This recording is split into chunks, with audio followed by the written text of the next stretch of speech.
আসসালামু আলাইকুম, সবাইকে অনেক অনেক শুভেচ্ছা জানাচ্ছি। আমি Apuchandra Saha, international institute of health সায়েন্সের সহকারী অধ্যাপক হিসাবে কর্মরত আছি। আজকে আমরা নিটুরের ভর্তি পরীক্ষা, ফিজিওথেরাপি কোর্সের নিটুর একমাত্র সরকারি প্রতিষ্ঠান বাংলাদেশে।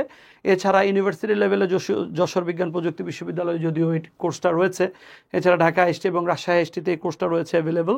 তো তারপরও আমরা যদি বলি স্পেশালাইজড প্রতিষ্ঠান হিসাবে মূলত এই নিটুরে ফিজিওথেরাপি কোর্সটা মূলত পড়ানো হয়, এবং এই ফিজিওথেরাপি কোর্সটা বিনা খরচে, সরকারি খরচে আপনি যদি কমপ্লিট করতে চান তাহলে আপনার এটার প্রশ্নপত্রের প্যাটার্ন সম্বন্ধে আপনাদের কিন্তু জানতে হবে। কারণ ফিজিওথেরাপি এমন একটা কোর্স যে কোর্সের মাধ্যমে আপনি একই সাথে নেম এবং একই সাথে ফেম আর বাই প্রোডাক্ট হিসাবে হিউজ অ্যামাউন্টে আপনি আর্ন করতে পারবেন। কারণ এখানে আসলে প্রাইভেট প্র্যাকটিসের হিউজ সুযোগ রয়েছে। আপনি চাইলে ফিজিওথেরাপি সেন্টার করতে পারবেন।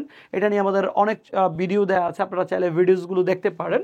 তো আজকে আমরা এই নিটুরের ভর্তি পরীক্ষা 2025-এর প্রিপারেশন হিসেবে আমরা বিগত সালের ইংলিশ পার্টটা নিয়ে আলোচনা করব। আমরা ধাপে ধাপে প্রত্যেকটা পার্ট নিয়ে আপনাদের সামনে আসবো। আমাদের ফিজিক্স, কেমিস্ট্রি এবং বায়োলজির 30-30-30 এবং 90 মার্কসের এই প্রিপারেটরি ক্লাসগুলো আপনারা ধারাবাহিকভাবে আমাদের এই চ্যানেল থেকে পেতে থাকবেন। এবং আপনারা জেনে এটা আপনাদের জানার জন্য বলতেছি যে আসলে এই নিটুরে ভর্তি পরীক্ষায় সাধারণ জ্ঞান এবং ইংলিশ থেকে 10 মার্কসের কোয়েশ্চেন মূলত আসে। তো বিগত বছর আমরা মোট 4টা কোয়েশ্চেন ইংলিশ থেকে পেয়েছিলাম। আমরা এই 4টা কোয়েশ্চেন আজকে দেখার চেষ্টা করব এবং আপনারা আমাদের সাথে থাকবেন প্রত্যাশা করছি। কারণ আসলে কম্পিটিটিভ যে কোনো এক্সামিনেশনে আপনার স্থানটাকে আপনি যদি নিশ্চিত করতে চান তাহলে অবশ্যই কি করতে হবে, এক্সপার্ট একজনের গাইডলাইনে আপনার থাকতে হবে। কারণ আসলে আমরা অনেক সময় কি করি, আমরা নিজে নিজে আসলে পড়াশোনা করার চেষ্টা করি। একটা কথা আমাদের মনে রাখতে হবে, আমি যদি আমার বেসিক যে গাইডলাইন্সগুলো, সেই গাইডলাইন্সগুলো যদি আমরা এক্সপার্ট পার্সনের কাছ থেকে না নিই তাহলে কিন্তু আসলে ভুল হওয়ার সম্ভাবনাটা বেশি থাকে।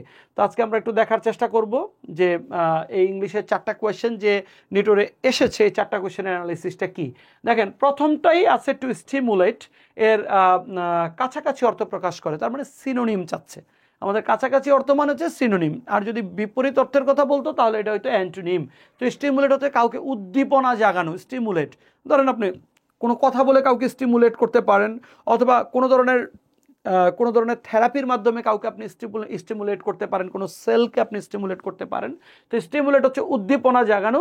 এখানে টু ওভারকাম হচ্ছে কোনো কিছু কাটিয়ে ওঠা, তাহলে উদ্দীপনার সাথে কাটিয়ে ওঠা যায় না। টু পার্টিসিপেট, অংশগ্রহণ করা, এটাও যায় না। টু স্টার্ট, শুরু করা, এটাও যায় না। তাহলে একটাই হচ্ছে টু এক্সাইট। হ্যাঁ, টু এক্সাইট। এক্সাইট শব্দের মানে হচ্ছে কি, হ্যাঁ, কাউকে এক্সাইটেড করা, উত্তেজিত করা, বা কাউকে মানে উদ্দীপ্ত করা, এটাকে বলা হয় টু এক্সাইট। তো কারেক্ট অ্যান্সার কি হবে আমরা একটু দেখে নিই। তো আমরা যেটা দেখলাম সেটা হচ্ছে আমাদের উত্তরটা হবে টু এক্সাইট। হ্যাঁ, টু এক্সাইট কেন হলো, কারণ টু স্টিমুলেটের সিনোনিম হচ্ছে টু এক্সাইট। আর এখানে টু স্টিমুলেট শব্দের মানে হচ্ছে কাউকে উদ্দীপনা জাগানো, টু এক্সাইট মানে হচ্ছে কাউকে উদ্দীপনা জাগানো। আমরা পরের শব্দটা একটু দেখি, which is the opposite of the word. তাহলে দেখেন, আগেরটা ছিল সিনোনিম আর এটা হচ্ছে অ্যান্টোনিম। এখানে বলা হচ্ছে প্রক্সিমাল। প্রক্সিমাল মানে, প্রক্সিমাল শব্দটা প্রক্সিমিটি থেকে এসছে, কাছাকাছি, নৈকট্য বা কাছাকাছি অবস্থানকে বলা হয় প্রক্সিমিটি বা প্রক্সিমাল। ঠিক, এটার বিপরীত শব্দ হচ্ছে দূরের, আর দূরের শব্দটা হচ্ছে ডিস্টাল। তো প্রক্সিমাল এবং ডিস্টাল এই দুইটা জিনিস হচ্ছে কমপ্লিটলি ডিফারেন্ট এবং কমপ্লিটলি অপোজিট, যার কারণে অপোজিট হবে প্রক্সিমালের ডিস্টাল। সো আমরা দেখতেছি যে correct answer should B distal. এটা ডিস্টেন্ট হবে না, প্রক্সিমালের ডাইরেক্ট অপোজিট হচ্ছে ডিস্টাল। আচ্ছা, তারপরে কাল রাতে আমি বাগানে ঘুমিয়ে পড়েছিলাম। বোঝা যাচ্ছে যে লাস্টের যে ক্রিয়াপদ বা ভার্বটা সেটা হচ্ছে পাস্ট টেন্সে আছে। তো আমরা জানি যে পাস্ট টেন্সে থাকলে মূলত আমরা যে কোনো বাক্যকে আমরা যখন মেইন ভার্বটাকে আমরা পাস্ট করে দিব তখনই কিন্তু বাক্যটার সঠিক উত্তরটা আমরা পেয়ে যাব। বলছে কাল রাতে আমি বাগানে ঘুমিয়ে পড়েছিলাম। তো ঘুমিয়ে পড়া হচ্ছে ফল আসলিপ। হ্যাঁ, ফল আসলিপ। তাহলে ফলের পাস্ট টেন্স হচ্ছে fell. I fell asleep in the garden last night. I fell asleep in the garden at last night. তাহলে এ ফেল কেন হলো, কারণ ফলের পাস্ট ফর্ম হচ্ছে ফেল। আমরা আই স্লেপ্ট তো আমি ঘুমিয়েছিলাম, ঘুমিয়ে পড়া বোঝায় না, আমি ঘুমিয়েছিলাম, I slept in the garden last night. So এটা হবে না। আই ওয়াজ অ্যাসলিপ, আমি ঘুমন্ত ছিলাম না, এটা ঘুমন্ত ছিলাম বুঝায় না, বলছে আমি ঘুমিয়ে পড়েছিলাম।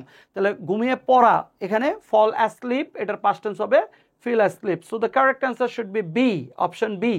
আমরা 4 নম্বরের লাস্ট কোয়েশ্চেনটায় যাবো। এটা প্রবাদ বাক্য, এটা ট্রান্সলেশন টাইপের প্রবাদ বাক্য আসছে। তাহলে আমরা একটু রিক্যাপচুলেট করার চেষ্টা করি। আমাদের প্রথম প্রশ্নটা ছিল সিনোনিম, পরের প্রশ্নটা ছিল অ্যান্টোনিম, তারপরের প্রশ্নটা আমরা দেখেছি যে একটা ট্রান্সলেশন ছিল, আর লাস্ট ওয়ান সেটা হচ্ছে একটা প্রবাদ বাক্য। বলছে সময়ের 1 4 অসময়ের 10 4, আ স্টিচ অফ টাইম সেভস 9। এটা আসলে বোঝানোর কিছু নাই, এটা প্রবাদ বাক্যের জন্য। আ স্টিচ ইন টাইম, সময় মতো একটা সেলাই হ্যাঁ অসময়ের 10 সেলাইয়ের সমান।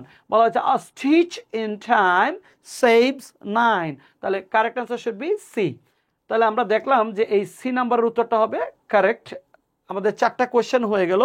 তো আমরা এই ধরনের ভিডিও যদি আমরা অ্যাকচুয়ালি প্রত্যাশা করি, তাহলে আমরা কি করব, আমরা বেশি বেশি আমাদের এই চ্যানেলের যে ভিডিওসগুলো সেগুলো দেখার চেষ্টা করব। দেখেন আমাদের মূলত নিটোরে বিএসসি ইন ফিজিওথেরাপি কোর্সে প্রিপারেশনের জন্য আপনারা যারা ইন্টারমিডিয়েট দিয়েছেন, যাদের চয়েস ছিল হচ্ছে এমবিবিএস এবং বিডিএসে পড়া, যারা এমবিবিএস এবং বিডিএসে আসলে স্বপ্ন পূরণ করতে পারেন নাই, তারা চাইলে বাংলাদেশের শীর্ষস্থানীয় অনেক প্রতিষ্ঠান রয়েছে, তার মধ্যে অন্যতম নিটোর। এবং এটার পরেই আমরা যদি প্রাইভেটের কথা চিন্তা করি, আমরা সিআরপি, এর পরে আইএইচএস এবং জাপান বাংলাদেশ কলেজ অফ ফিজিওথেরাপির কথা বলতে পারি।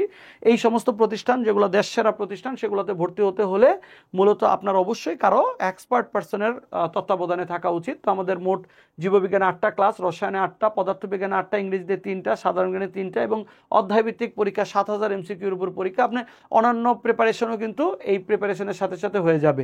তো সবাইকে প্রত্যাশা করছি আপনারা চাইলে আমাদের এই নিটোরে এক্সাম বেসে 2025-এ ভর্তি হতে পারেন। ট্রিপসিন এনজাইমের কাজ কি? আমরা জানি পরিপাক প্রক্রিয়ায় হরমোন এবং এনজাইম দুইটাই ভূমিকা রাখে।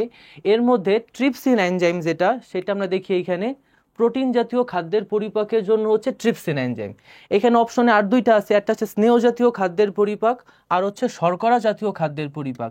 মনে রাখবেন, স্নেহ জাতীয় খাদ্যের পরিপাকের জন্য প্রয়োজন হচ্ছে লাইপেস এনজাইম, এবং শর্করা জাতীয় খাদ্যের পরিপাক হচ্ছে জানি আমরা অ্যামাইলেস এনজাইম। Amylase enzyme. আরেকটা ইনফরমেশন যদি বলি, কেবলমাত্র শর্করা জাতীয় খাদ্যের পরিপাকই আমাদের মুখ গহ্বরে শুরু হয়। আর এইখানে যেটা দেখছেন ট্রিপসিন, যেটা প্রোটিন জাতীয় খাদ্যের পরিপাক, এটা আমাদের পাকস্থলীতে স্টোমাকে HCl এর উপস্থিতিতে প্রোটিন জাতীয় খাদ্যের পরিপাক হয়। আমরা পরবর্তী এমসিকিউতে যাই। থাইরয়েড স্টিমুলেটিং হরমোন নিঃসৃত হয় কোন গ্রন্থি থেকে? এখানে দেখেন আছে হরমোন। আমাদের মানবদেহে 2 ধরনের গ্রন্থি থাকে, একটা হচ্ছে অন্তঃক্ষরা গ্রন্থি, একটা হচ্ছে বহিঃক্ষরা গ্রন্থি। অন্তঃক্ষরা গ্রন্থির কাজ হচ্ছে এনজাইম নিঃসরণ করা, আর হচ্ছে বহিঃক্ষরা গ্রন্থির কাজ হচ্ছে হরমোন সিক্রেশন করা।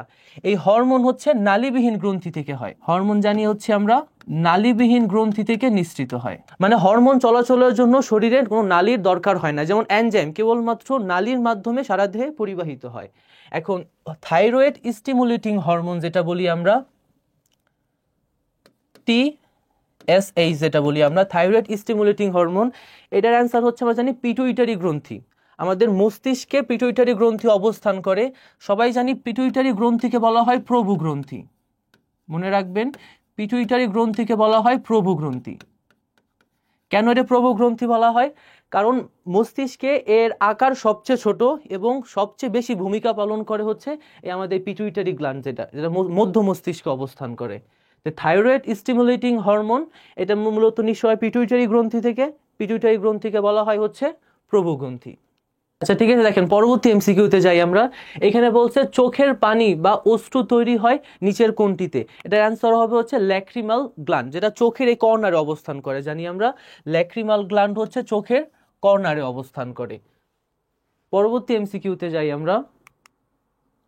নিচের কোনটি ডাইস্যাকারাইড? এখানে বলছে নিচের কোনটি ডাইস্যাকারাইড। আমরা জানি হচ্ছে প্রথম হচ্ছে মনোস্যাকারাইড, দেন ড্রাইস্যাকারাইড, ট্রাইস্যাকারাইড, আর কিছু আছে হচ্ছে পলিস্যাকারাইড। এখন মনোস্যাকারাইড কারা? মনোস্যাকারাইড বলা হয় হচ্ছে কেবল গ্লুকোজ এবং ফ্রুক্টোজকে। মনে রাখবেন, মনোস্যাকারাইড বলা হয় গ্লুকোজ আর হচ্ছে ফ্রুক্টোজ। ডাইস্যাকারাইড বলা হয় হচ্ছে সুক্রোজ। ডাই বলতে জানি আমরা 2, ডাইস্যাকারাইড বলা হয় হচ্ছে সুক্রোজকে। ডাই কেন বলা হয়েছে? কারণ আমরা জানি একটা সুক্রোজকে ভাঙলে একটা গ্লুকোজ প্লাস একটা ফ্রুক্টোজ পাওয়া যায়। আমরা জানি সুক্রোজ চিনির সংকেত, যেটা জানি আমরা সেটা হচ্ছে ডাইস্যাকারাইড, যেটা সুক্রোজ, যেটা ভাঙলে হচ্ছে একটা গ্লুকোজ আর একটা হচ্ছে ফ্রুক্টোজ পাওয়া যায়। এর মধ্যে দেখেন এখানে আছে হচ্ছে গ্যালাক্টোজ, গ্যালাক্টোজ, স্টার্চ, স্টার্চ হচ্ছে পলিস্যাকারাইড, স্টার্চ বলা হয় হচ্ছে পলিস্যাকারাইড। স্টার্চকে বলা হয় হচ্ছে গ্লুকোজের পলিমার, স্টার্চকে গ্লুকোজের পলিমার বলা হয়। এছাড়াও বলা যায় স্টার্চ সর্বাধিক থাকে আমরা জানি আলুতে, সেকেন্ড থাকে হচ্ছে ভাতে। সর্বাধিক স্টার্চ উপস্থিত থাকে হচ্ছে আলুতে, সেকেন্ড থাকে হচ্ছে ভাতে। আর স্টার্চ হচ্ছে বলা যায় পলিস্যাকারাইড। এটার অ্যান্সার কি হবে দেখেন, এর অ্যান্সার হবে সুক্রোজ। ডাইস্যাকারাইড যেহেতু বলছে এটা হবে সুক্রোজ। আর গ্লুকোজ হচ্ছে মনোস্যাকারাইড, গ্লুকোজ হচ্ছে মনোস্যাকারাইড। আর গ্যালাক্টো জানি হচ্ছে আমরা ট্রাইস্যাকারাইড। ট্রাই মানে 3 আর পলি মানে অসংখ্য বোঝায়। তো নিচের কোনটি ডাইস্যাকারাইড বললে অবশ্যই কি থাকবো আমরা, সুক্রোজ।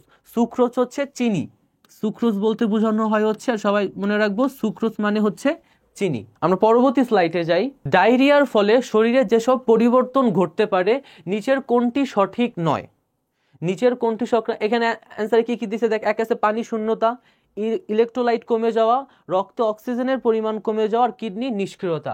আমরা জানি ডায়রিয়া হলে যে স্লাইন দেয় দেখি আমরা, কারণ শরীরে যে গুরুত্বপূর্ণ যে ওয়াটার সহ ইলেকট্রোলাইট থাকে ওগুলো শরীর থেকে বের হয়ে যায়, যার জন্য বাইরে থেকে কি পানি শূন্যতা দেখা যায় এবং ইলেকট্রোলাইট কমে যায়, এটাও দেখা যায়। রক্তে অক্সিজেন পরিমাণও কমে যায়, কিন্তু কিডনির কোনো প্রভাব পড়ে না।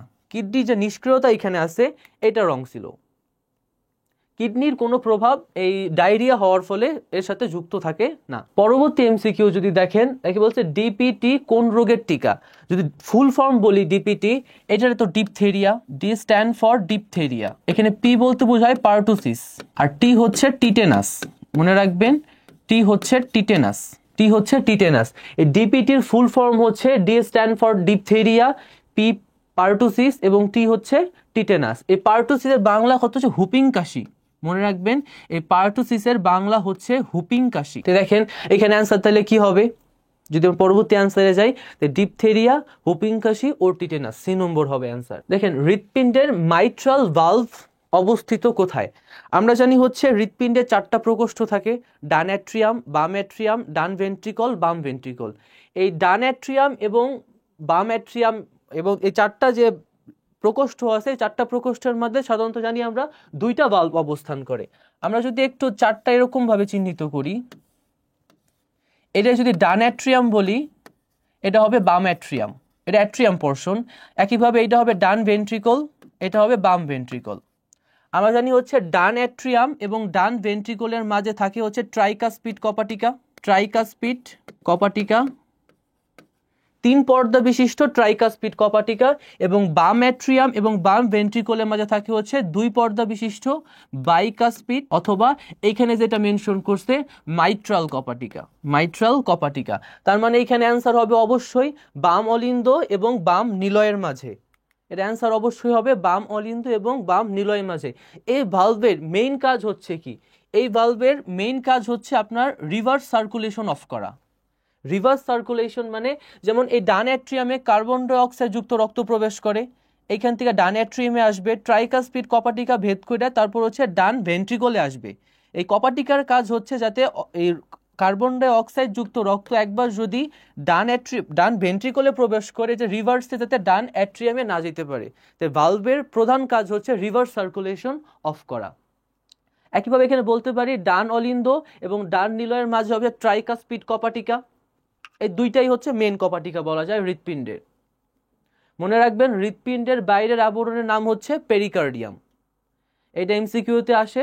দেখেন এখানে আরেকটা এমসিকিউ দেখতে পারতেছি আমরা, এখানে বলছে কোনটি পরিপাক তন্ত্রের অংশ নয়। এখানে বলছে কোনটি পরিপাক তন্ত্রের অগ্নাশয় নয়। দেখেন এখানে কিছু কিছু পার্টে যদি আমরা আগে বলি, যেমন অগ্নাশয়, শুরুতে বলছিলাম যে মানবদেহের কিছু আছে অন্তঃক্ষরা গ্রন্থি, কিছু আছে বহিঃক্ষরা গ্রন্থি। অন্তঃক্ষরা গ্রন্থির কাজ হচ্ছে এনজাইম সিক্রেশন করা এবং বহিঃক্ষরা গ্রন্থির কাজ হচ্ছে হরমোন সিক্রেশন করা। কিন্তু একমাত্র অগ্নাশয় যেটা একই সাথে আমরা জানি এনজাইম এবং হরমোন 2টাই সিক্রেশন করে, এর জন্য অগ্নাশয়কে আমরা জানি বলা হয় মিশ্র গ্রন্থি। মনে রাখবেন অগ্নাশয়কে বলা হয় হচ্ছে মিশ্র গ্রন্থি।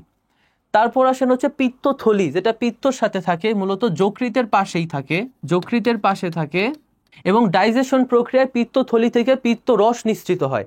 ডাইজেশন যেটা বলছে যে পরিপাক তন্ত্র, এই পরিপাক তন্ত্রে আমরা জানি যে পিত্তথলি থেকে যে পিত্তরস সিক্রেশন হয় এটা ভূমিকা রাখে। তারপর আছে কোলন, কোলন হচ্ছে আমরা জানি যে বৃহদন্ত্রের একটা পার্ট, বৃহদন্ত্রের তিনটা পার্ট থাকে, এর মধ্যে একটা হচ্ছে কোলন, বাকি হচ্ছে ট্রাকিয়া থাকে সর্বশেষ। ট্রাকিয়া হচ্ছে পরিপাক তন্ত্রে না, ট্রাকিয়া কাজ করে হচ্ছে শ্বসন তন্ত্রে, মনে রাখবেন ট্রাকিয়া কাজ করে হচ্ছে শ্বসন তন্ত্রের। তার মানে এখানে অ্যান্সার হবে হচ্ছে আমাদের ডি, এখানে অ্যান্সার হবে হচ্ছে ডি। নিচের কোনটি পরিপাক তন্ত্রের অংশ নয়, এটা অ্যান্সার হবে হচ্ছে ট্রাকিয়া, ট্রাকিয়া শ্বসন তন্ত্রের একটি পার্ট। এখন দেখেন কি বলছে, চর্বি জাতীয় খাদ্যের পরিপাকে অংশ নয় কি। আবারও বলি, চর্বি জাতীয় খাদ্যের পরিপাক শুরু হয় কেবলমাত্র স্টোমাকে যায়, মুখগহ্বরে যে আমাদের লালারসে যে এনজাইম থাকে, এই এনজাইম কেবলমাত্র শর্করা জাতীয় খাবারের পরিপাক করতে সহায়তা করে। বাকি যে আমরা যে দুইটা খাবার থাকে প্রোটিন আর হচ্ছে চর্বি, এই দুইটা খাদ্যের পরিপাক শুরু হয় আমাদের স্টোমাকে যায়। এখন অবশ্যই খাদ্যের পরিপাক হইতে গেলে কিছু এনজাইমের প্রয়োজন হয়, সেটা বলছে চর্বি জাতীয় খাদ্যের পরিপাক সহায়তাকারী এনজাইম হচ্ছে দেখেন লাইপেস ও হচ্ছে পিত্তরস, লাইপেস ও হচ্ছে পিত্তরস। এর মধ্যে আমরা আগে পড়ছি অ্যামাইলেস হচ্ছে শর্করা জাতীয় খাদ্যের, আর পেপসিন যেটা কাজ করে সেটা কাজ করে হচ্ছে আমরা জানি হচ্ছে আমিষ জাতীয় খাদ্যের পরিপাকে। তো এখানে অ্যান্সার হবে হচ্ছে লাইপেজ ও হচ্ছে পিত্তরস। পিত্তরস মানে ক্ষারীয় পরিবেশ থাকে, মনে রাখবেন পিত্তরসে হচ্ছে ক্ষারীয় এনভায়রনমেন্ট থাকে। কোনটি পানিতে দ্রবণীয় নয়, এখানে আসছে যে vitamin C, vitamin D, riboflavin আর হচ্ছে সাইনোকোবালামিন। মনে রাখবেন যে চর্বিতে দ্রবণীয় উপাদান, চর্বিতে দ্রবণীয় উপাদান হচ্ছে আমরা জানি এ, ডি, ই, কে। এই চারটা ভিটামিন হচ্ছে চর্বিতে দ্রবণীয়, এ, ডি, ই, কে। এর বাইরে যে থাকবে সে অবশ্যই পানিতে দ্রবণীয়। নিচের কোনটি পানিতে দ্রবণীয় নয়, তার মানে এই চারটার কোন একটা হবে, উল্টাটা এখানে বলছে। আমরা মনে রাখবে, একটা দিয়ে মনে রাখলেই হবে যে চর্বিতে দ্রবণীয় উপাদান বা ভিটামিন হচ্ছে এডিইকে। এখানে বলছে কোনটি পানিতে দ্রবণীয় নয়, তার মানে এই চারটার কোন একটা অ্যান্সার হবে, ভিটামিন ডি হবে অ্যান্সার। এর অ্যান্সার হবে ভিটামিন ডি। দেখেন, কারণ ভিটামিন ডি হচ্ছে চর্বিতে দ্রবণীয় হয়। বাকি কি কি থাকে, বাকি ভিটামিন বি আছে, বাদ বাকি যে ভিটামিনগুলো আছে সবগুলো হচ্ছে পানিতে দ্রবণীয়। ভিটামিন বি1, বি9, ফলিক অ্যাসিড যেটা বলা হয় বি9 কে, ভিটামিন বি12, এগুলো সব হচ্ছে পানিতে দ্রবণীয় হয়। পত্ররন্ধ্র খোলা ও বন্ধের জন্য কোন আয়রন জন্য দায়ী, কোন আয়রন? দেখেন পত্ররন্ধ্রের কাজ কি জানি আমরা, পত্ররন্ধ্রের কাজ হচ্ছে সালোক সংশ্লেষণ প্রক্রিয়া ঘটানো। সালোক সংশ্লেষণ প্রক্রিয়া পত্ররন্ধ্রে আলো প্রবেশ করে, যার ফলে কি হয় আমরা জানি যে শর্করা জাতীয় খাবার তৈরি হয়। আর এই পত্ররন্ধ্র খোলা এবং বন্ধের জন্য দায়ী হচ্ছে জানি আমরা পটাশিয়াম আয়ন। এখানে আয়ন আকারে লেখা উচিত ছিল, এখানে হবে হচ্ছে পটাশিয়াম আয়ন কেবল কি দায়ী পত্ররন্ধ্র খোলা এবং বন্ধের জন্য। আমরা জানি ক্যালসিয়াম আয়ন জানি হচ্ছে ইনসুলিন সিক্রেশনের জন্য গুরুত্বপূর্ণ। মনে রাখবেন ক্যালসিয়াম আয়ন দরকার হয় হচ্ছে যে আমরা জানি অগ্নাশয়ের পাইলেটস অফ ল্যাঙ্গারহ্যান্স গ্রন্থি থেকে আমরা জানি কি ইনসুলিন সিক্রেশন হয়, এবং ইনসুলিন সিক্রেশনের জন্য ক্যালসিয়াম আয়ন গুরুত্বপূর্ণ। দেখেন, তাই এটা অ্যান্সার হবে হচ্ছে পটাশিয়াম। তো পটাশিয়ামের প্রভাবে কি হয়, পত্ররন্ধ্র খোলা এবং বন্ধ হয়। আমরা জানি দিনের বেলায় পত্ররন্ধ্র খোলা থাকে, রাতের বেলায় পত্ররন্ধ্র বন্ধ থাকে। সরীসৃপ জাতীয় প্রাণীর বৈশিষ্ট্য নয় কোনটি? সরীসৃপ জাতীয় প্রাণী, আমরা যদি মানুষের শ্রেণীবিন্যাস করি, মানুষ হচ্ছে মূলত কর্ডাটা পর্বের ভার্টিব্রাটা উপপর্বের ম্যামালিয়া শ্রেণীর অন্তর্ভুক্ত। এই ভার্টিব্রাটা উপপর্বে 7টা শ্রেণী আছে, এই 7টা শ্রেণীর মধ্যে একটা শ্রেণী হচ্ছে সরীসৃপ। এই সরীসৃপ প্রাণীর বৈশিষ্ট্য হচ্ছে, দেখেন এখানে কি বলছে, ত্বকে লোম থাকবে। সরীসৃপ প্রাণীর বৈশিষ্ট্য হচ্ছে ত্বকে লোম থাকবে। তো সরীসৃপ হচ্ছে কর্ডাটা পর্বের এবং ভার্টিব্রাটা উপপর্বের একটা শ্রেণী হচ্ছে সরীসৃপ। পরবর্তী এমসিকিউতে যাই আমরা। মরণোত্তর চক্ষুদানের ক্ষেত্রে চোখের কোন অংশ দান করা হয়? বলছে মরণোত্তর চক্ষুদানের ক্ষেত্রে চোখের কোন অংশ, দেখেন এখানে যদি 4টা অপশন দেখি আমরা, কনজাংটিভাকে একটা বলা হয় হচ্ছে মানবদেহের বিলুপ্তপ্রায় অঙ্গ বলা হয়। মনে রাখবেন কনজাংটিভাকে বলা হয় হচ্ছে মানবদেহের বিলুপ্তপ্রায় অঙ্গ। এটা চোখের এই কর্নারে অবস্থান করে কনজাংটিভা। তারপর আছে কর্নিয়া আর হচ্ছে রেটিনা। এই রেটিনার 2টা কোষ থাকে, একটা হচ্ছে রড কোষ আর একটা হচ্ছে কোন কোষ। চোখের মধ্যে রেটিনার 2টা কোষ থাকে, একটা হচ্ছে রড কোষ আর একটা হচ্ছে কোন কোষ। রড কোষ আমাদের দিনের বেলা দেখতে সহায়তা করে এবং কোন কোষ হচ্ছে আমাদের রাতের বেলা দেখতে সহায়তা করে। পরবর্তী আছে করোয়েড। এই করোয়েড উপস্থিতির কারণে কিন্তু দেখেন এর অ্যান্সারটা দেখি আগে আমরা। দেখেন কর্নিয়া, মরণোত্তর চক্ষুদানের ক্ষেত্রে চোখের কোন অংশ, কর্নিয়া বলতে চোখের যে কালো অংশটা বোঝায়, কালো অংশ যেটা দেখি ওইটা হচ্ছে আমাদের মূলত কর্নিয়া। তার মানে কেউ যদি তার আই ডোনেট করতে চায় অবশ্যই তাহলে আইয়ের হচ্ছে এই কর্নিয়া পার্টটা ডোনেট করে। পরবর্তী এমসিকিউতে যাই আমরা। দেখেন কি বলছে, কোন রোগের বংশগতি অটোসোমাল রিসেসিভ বৈশিষ্ট্যের। এখানে কয়েকটা রোগ দেওয়া আছে। দেখেন এই রোগের আমি প্রথম যদি রোগটা আসছে এর অ্যান্সার হবে থ্যালাসেমিয়া। প্রথম রোগটা আসছে হচ্ছে হিমোফিলিয়া। হিমোফিলিয়া রোগটা কখন হবে? হিমোফিলিয়া রোগ হয় যদি আমাদের দেহের যদি কোনো কোথাও কেটে যায়, যদি রক্তক্ষরণ বন্ধ না হয়। আমাদের নর্মালি রক্ত তঞ্চনকাল হচ্ছে জানি 3 থেকে 4 মিনিট। এই 3 থেকে 4 মিনিটের মধ্যে কোথাও যদি কোথাও কেটে যায় জানি রক্তক্ষরণ, ওইখানে অনুচক্রিকা জালকা সৃষ্টি করে রক্তক্ষরণ বন্ধ করে দেয়। যাদের রক্তক্ষরণ বন্ধ হয় না তাদের বলা হয় হচ্ছে হিমোফিলিয়া রোগ। মনে রাখবেন এই রোগটা সর্বপ্রথম রানী ভিক্টোরিয়ার পরিবারে দেখা দেয়। এইখানে আমাদের এমসিকিউ বলছে কোন রোগের বংশগতি অটোসোনাল রিসেসিভ, মানে বংশগতির মাধ্যমে কোন রোগ পরস্পর ট্রান্সফার হয়, এটা বলছে থ্যালাসেমিয়া। এখানে বলছে যে থ্যালাসেমিয়া। যেমন ডায়াবেটিসের দুইটা পার্ট জানি, টাইপ 1 টাইপ 2। টাইপ 1 টাইপ 2 এর তুলনায় বেশি ভয়ঙ্কর জানি, এবং টাইপ 1 হচ্ছে বংশগতির মাধ্যমে প্রাপ্ত হয় ডায়াবেটিস, আর এইখানে অ্যান্সারটা হবে হচ্ছে আমাদের থ্যালাসেমিয়া। সালোক সংশ্লেষণের অংশ কি? সালোক সংশ্লেষণে কি হয় আমরা জানি হচ্ছে কার্বন ডাই অক্সাইড আর হচ্ছে পানি যুক্ত হয়ে হচ্ছে গ্লুকোজ তৈরি করে, C6H12O6। 6 অণু আর হচ্ছে 12 অণু পানি যুক্ত হইয়া গ্লুকোজ তৈরি করে, সাথে হচ্ছে মনে রাখবেন 6 অণু পানি কিন্তু একই সাথে আবার উৎপন্নও হয় সালোক সংশ্লেষণ প্রক্রিয়ায়।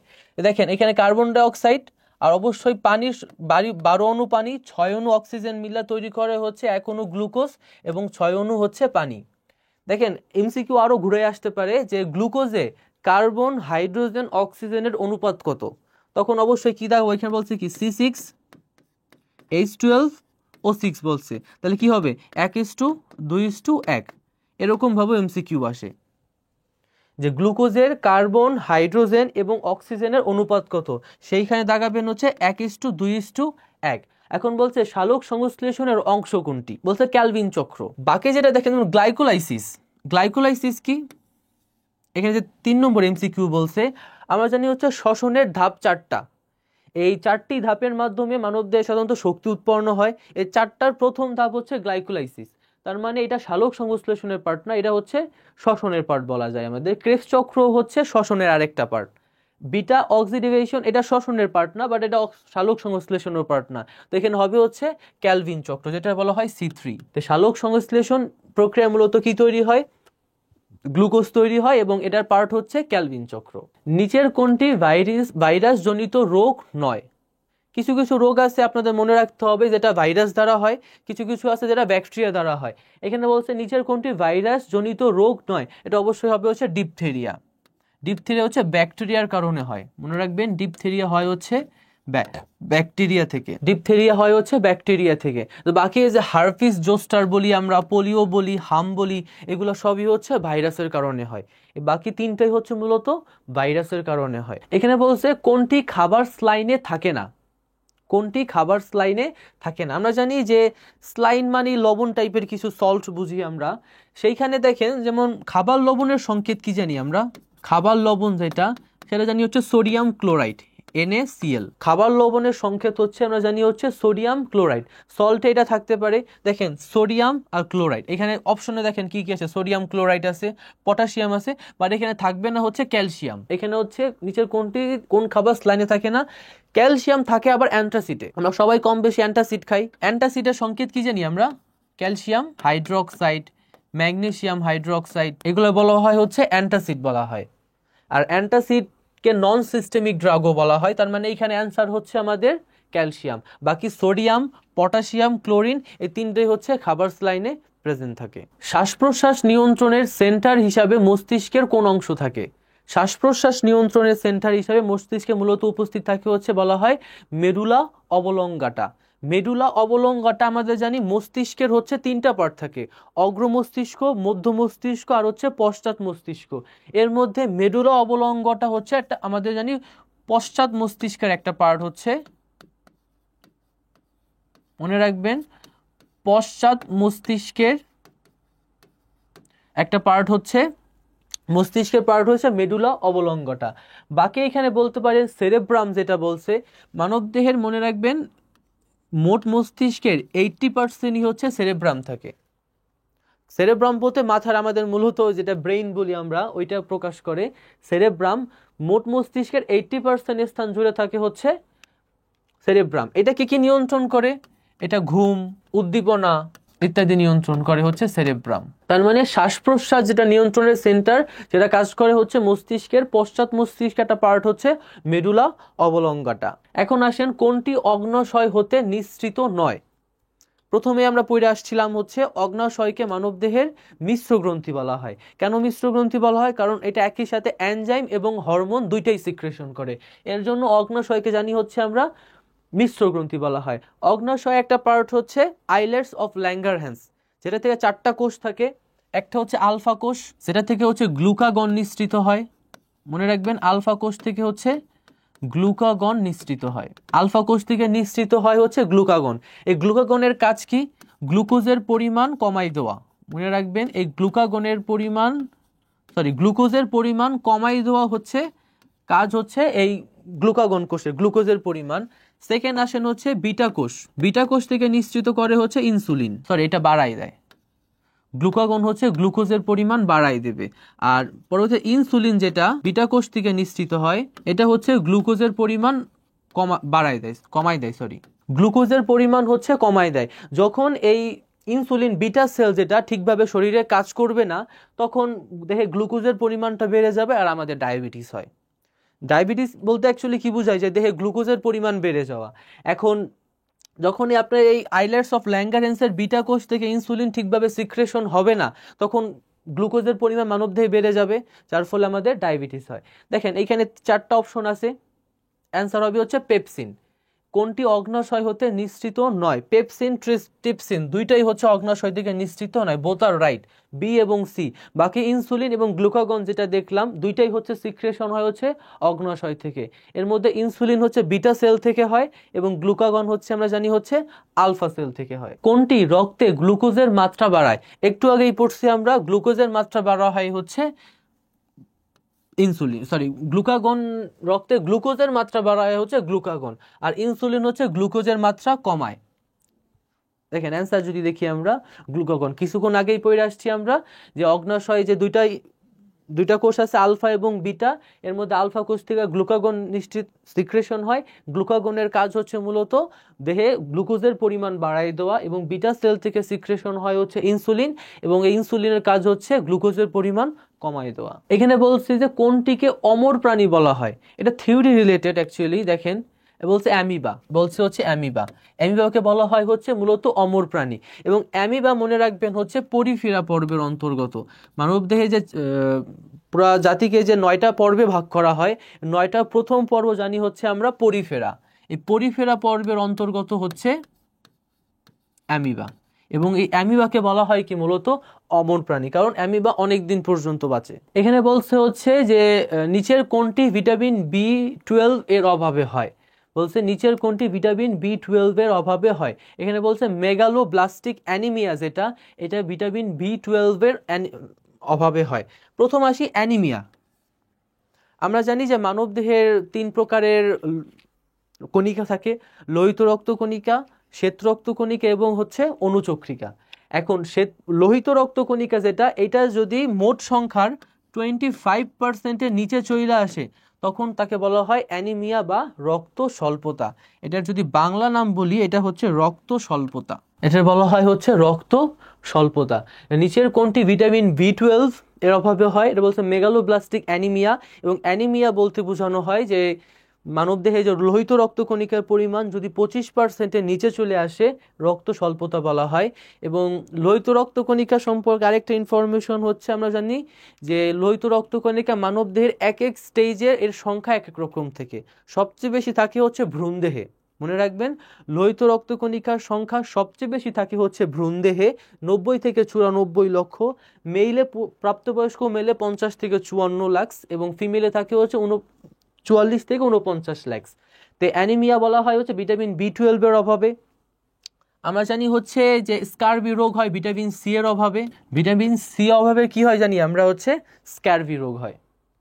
পরের স্লাইডে যাই আমরা। নিচের কোনটিকে এখানে বলছে হচ্ছে সরীসৃপ যুগ বলা হয়। নিচের কোনটিকে বলা হয় হচ্ছে সরীসৃপ যুগ। একে বলা হয় হচ্ছে মেসোজোইক যুগকে আমরা জানি হচ্ছে বলা হয় সরীসৃপ যুগ বলা হয় মেসোজোইক যুগকে। বলছে প্লাটি হেলমেন্থিস পর্বের প্রাণী কোনটি? প্লাটি হেলমেন্থিস হচ্ছে তৃতীয় পর্বের প্রাণী, হচ্ছে তৃতীয় পর্ব, যে 9টা পর্বে ভাগ করে এর মধ্যে প্লাটি হেলমেন্থিস পর্ব হচ্ছে তৃতীয় প্রাণী। এখানে কি বলছে দেখেন, ফিতাকৃমি। তো প্লাটি হেলমেন্থিস পর্বের প্রাণীগুলো হচ্ছে কি ফিতাকৃমি।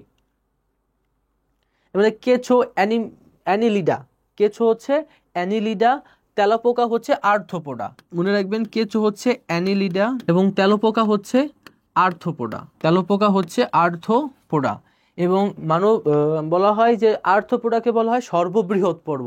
এই 9টা পর্বের মধ্যে সর্ববৃহৎ পর্ব হচ্ছে আর্থ্রোপোডা। তেলাপোকা হচ্ছে আর্থ্রোপোডার একটা প্রাণী। তো প্লাটি হেলমেন্থিস পর্বের প্রাণীর নাম হচ্ছে ফিতাকৃমি। কোনটির কোষে নিউক্লিয়াস থাকে না? আমরা কি বলা হয়, আমরা জানি যে নিউক্লিয়াসকে বলা হয় হচ্ছে কোষের প্রাণকেন্দ্র বলে। নিউক্লিয়াসকে কি বলা হয়? কোষের প্রাণকেন্দ্র। নিউক্লিয়াসকে বলা হয় কোষের প্রাণকেন্দ্র। এখন বলছে যে কোনটির কোষে নিউক্লিয়াস থাকে না। এখন দেখেন এখানে কি কি অ্যান্সার আছে। টাইফয়েডের জীবাণু, ম্যালেরিয়া, অ্যামিবা, উপরের সবগুলো। এখানে অ্যান্সার হবে হচ্ছে টাইফয়েডের জীবাণুতে কি থাকে না? নিউক্লিয়াস থাকে না। এছাড়া যদি আমরা বডির পার্টে আসি, মানবদেহে জানি হচ্ছে লোহিত রক্তকণিকায় নিউক্লিয়াস থাকে না। মনে রাখবেন হচ্ছে মানবদেহের লোহিত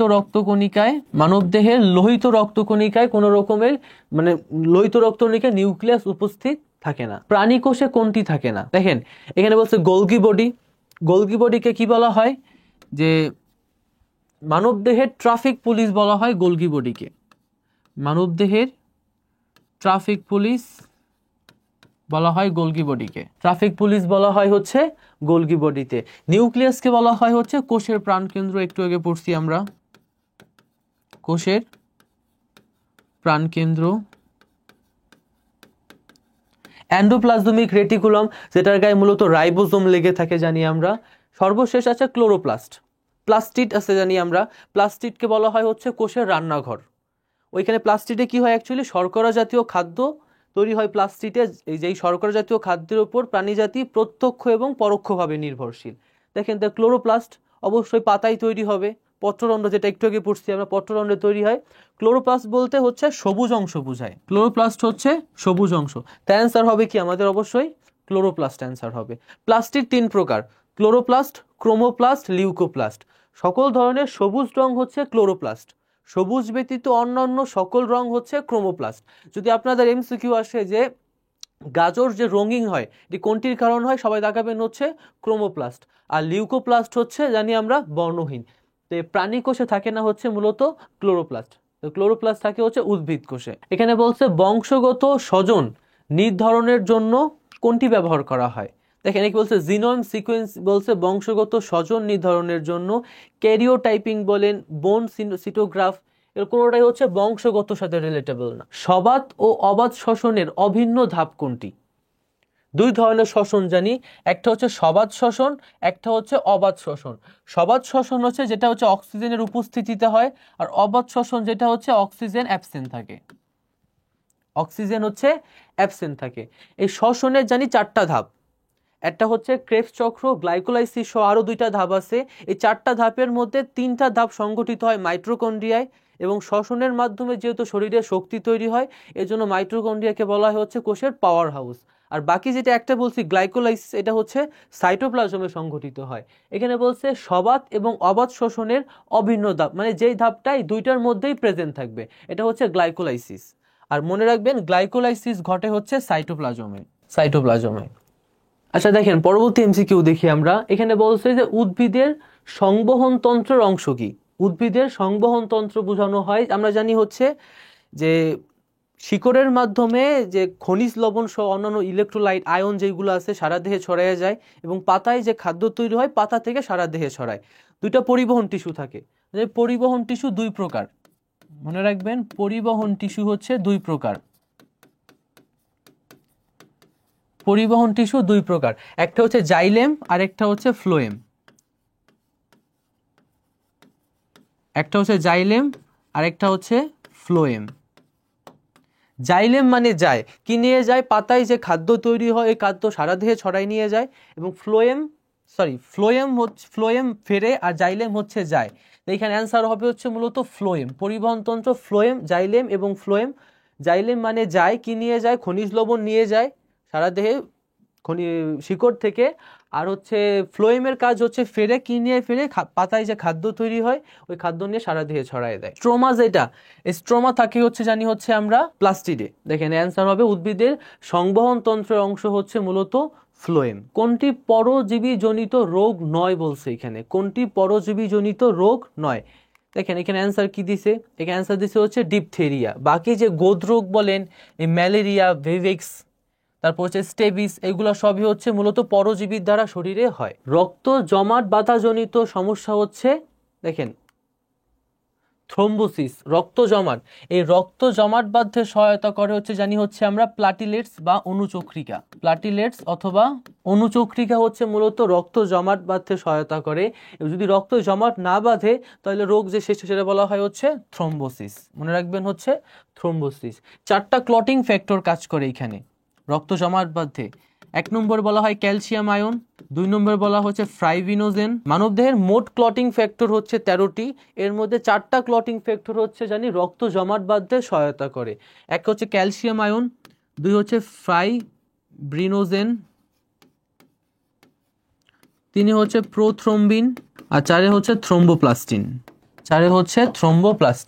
এই 4টা ক্লটিং ফ্যাক্টর হচ্ছে জানি আমরা রক্ত জমাট বাঁধতে সহায়তা করে। দেহের মোট ক্লটিং ফ্যাক্টর হচ্ছে 13টা। কোনটি শীতল রক্তের প্রাণী নয় বলছে? দেখেন এখানে বলছে কোনটি শীতল রক্তের প্রাণী নয়। অ্যান্সার হবে কি আমাদের এখানে? ডলফিন। বাকি সাপ, হাঙ্গর, কুনো ব্যাং, এই 3টাই কি জানি আমরা শীতল রক্তের প্রাণী। কোনটি রক্ত দ্বারা পরিবাহিত হয় না? দেখছেন কোনটি রক্ত দ্বারা পরিবাহিত হয় না?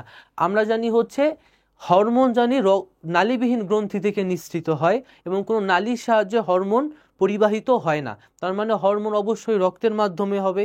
এবং বাকি থাকে হচ্ছে এনজাইম, যেটা হচ্ছে আমরা জানি নালীর মাধ্যমে পরিবাহিত হয়। তো কোনটি রক্ত দ্বারা পরিবাহিত হয় না, তার মানে দেখতে হবে অপশনে কোনটি হচ্ছে আমাদের এনজাইম, কারণ এনজাইম রক্ত দ্বারা পরিবাহিত হবে না। ইনসুলিন আমরা সবাই জানি এটা হরমোন, থাইরক্সি হরমোন এবং টেস্টোস্টেরন হরমোন সবাই নাম শুনছি। কিন্তু বাকি হচ্ছে অ্যামাইলেস, যেটা এনজাইম। অ্যামাইলেস হচ্ছে আমাদের এখানে এনজাইম। অ্যামাইলেস হচ্ছে কি আমাদের এনজাইম। তো এখানে অ্যান্সার হবে হচ্ছে আমরা জানি হচ্ছে অ্যামাইলেস, কারণ অ্যামাইলেস এনজাইম এবং অ্যামাইলেস রক্ত দ্বারা পরিবাহিত হয় না, এটা হচ্ছে মানবদেহে নালী দ্বারা পরিবাহিত হয়। বলছে কোনটি রক্তের উপাদান নয়? কোনটি বলছে রক্তের উপাদান নয়? রক্তকে ডিভাইড যদি করি আমরা, প্রথমে 2টা পার্ট পাবো আমরা। একটা পাবো হচ্ছে রক্ত কণিকা।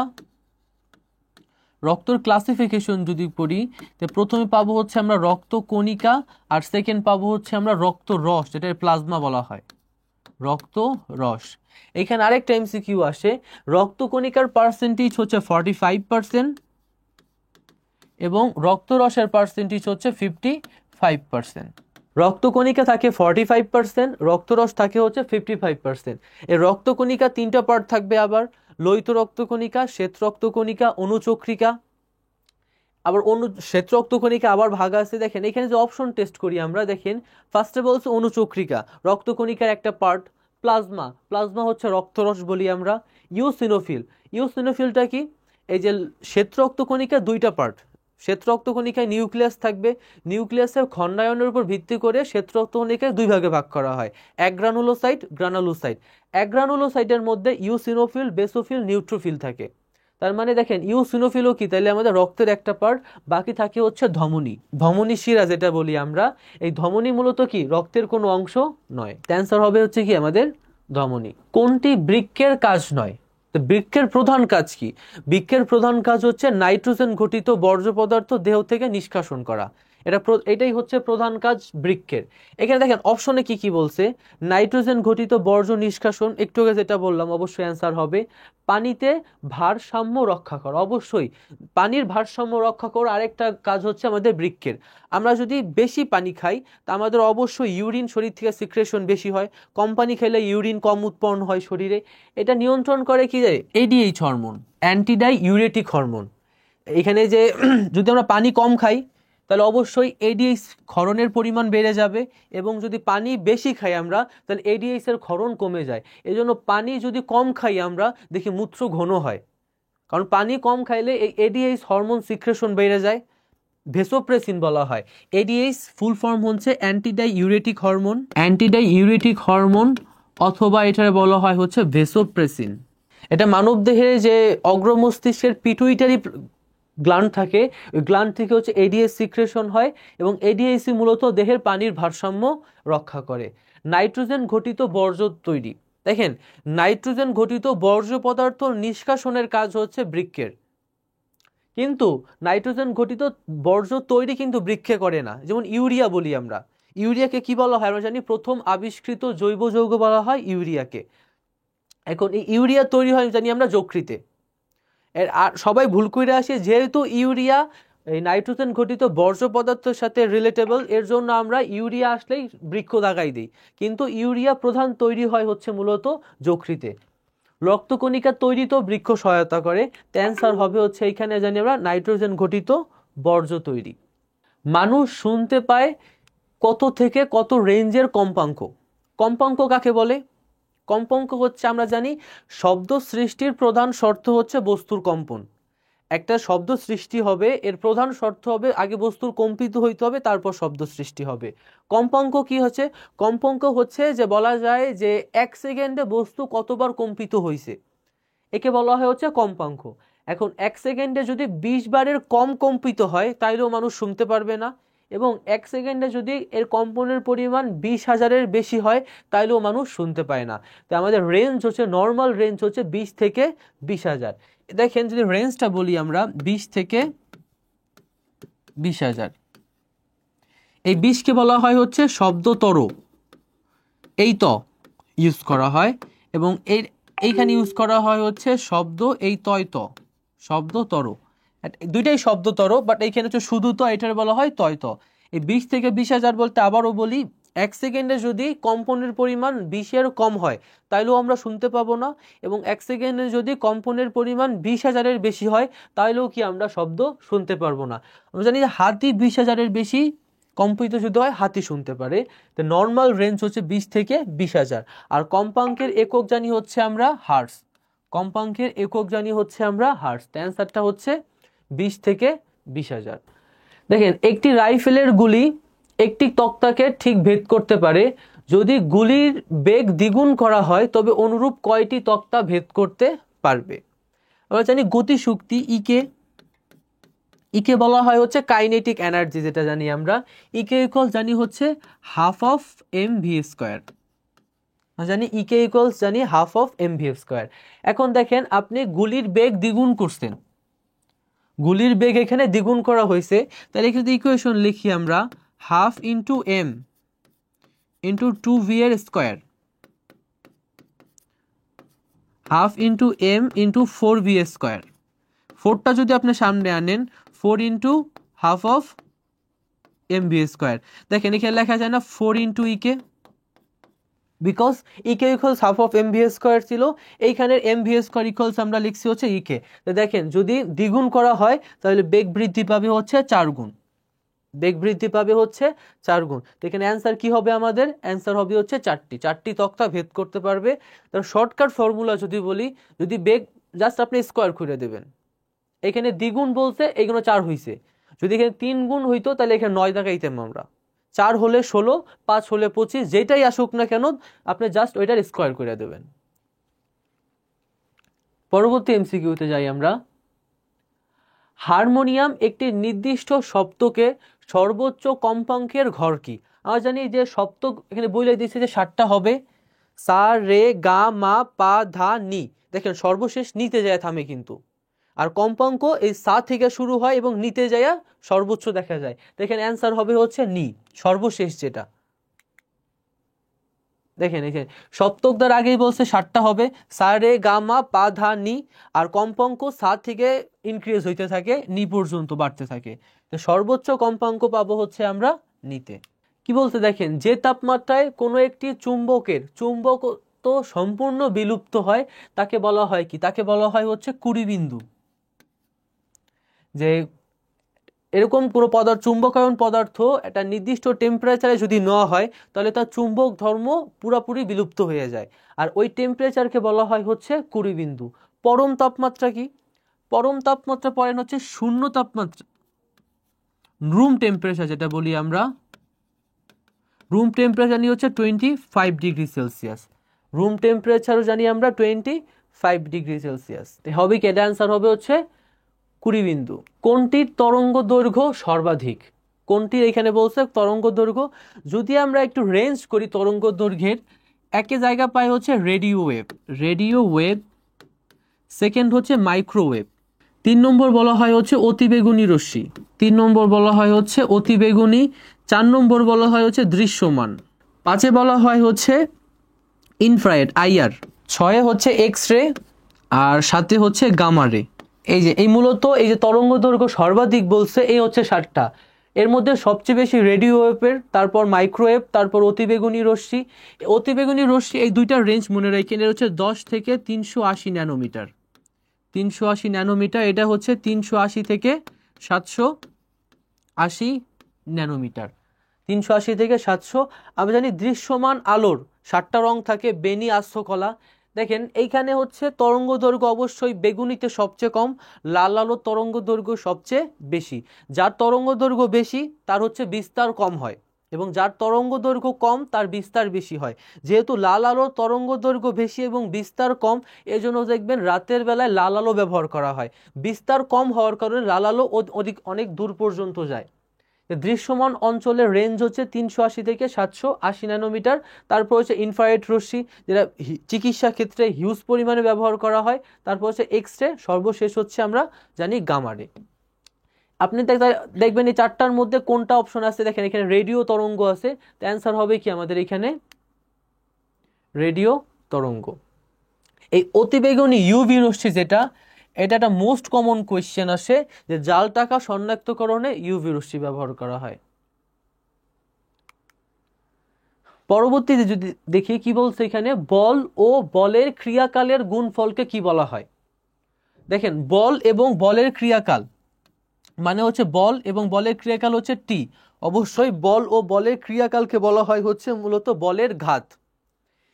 এই বলের ঘাত হচ্ছে ভরবেগের পরিবর্তনের সমান। বলের ঘাত হচ্ছে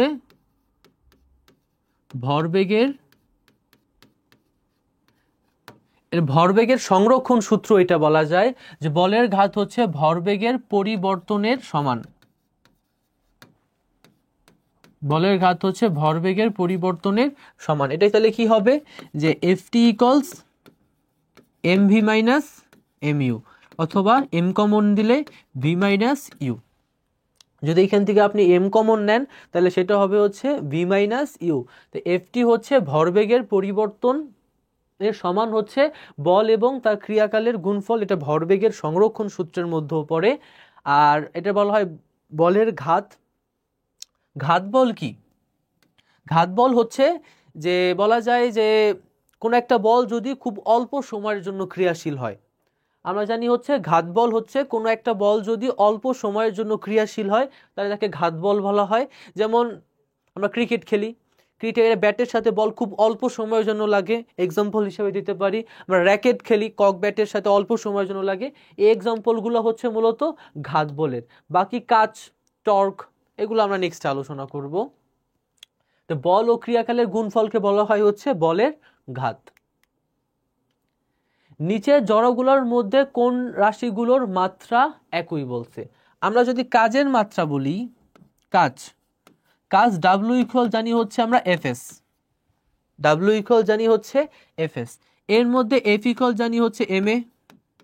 দেখেন তো এম জানি কি ক্যাপিটাল এম, আর এর মাত্রা জানি হচ্ছে এলটি ইনভার্স 2। আর এস হচ্ছে দূরত্ব, তার মানে এল। তার মানে এটা কি আসলো, M L square T inverse two. M L square T inverse two হচ্ছে কি কাজের মাত্রা। যদি পরবর্তী আসে শক্তি, কাজ এবং শক্তি দুইটার মাত্রাই জানি আমরা সেম। কাজ এবং শক্তি দুইটার মাত্রাই জানি হচ্ছে আমরা সেম।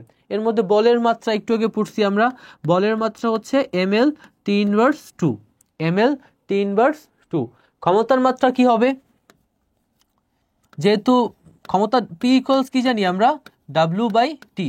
ক্ষমতা পি ইকুয়াল জানি হচ্ছে আমরা ডাব্লিউ বাই টি, সেই হিসাবে ডাব্লুর মাত্রা হচ্ছে M L T inverse two, আর সময়ের মাত্রা হচ্ছে টি। তো কি হবে, M L T inverse three, M L T inverse three. দেখেন ক্ষমতার একক অবশ্যই পাল্টে যাইতেছে।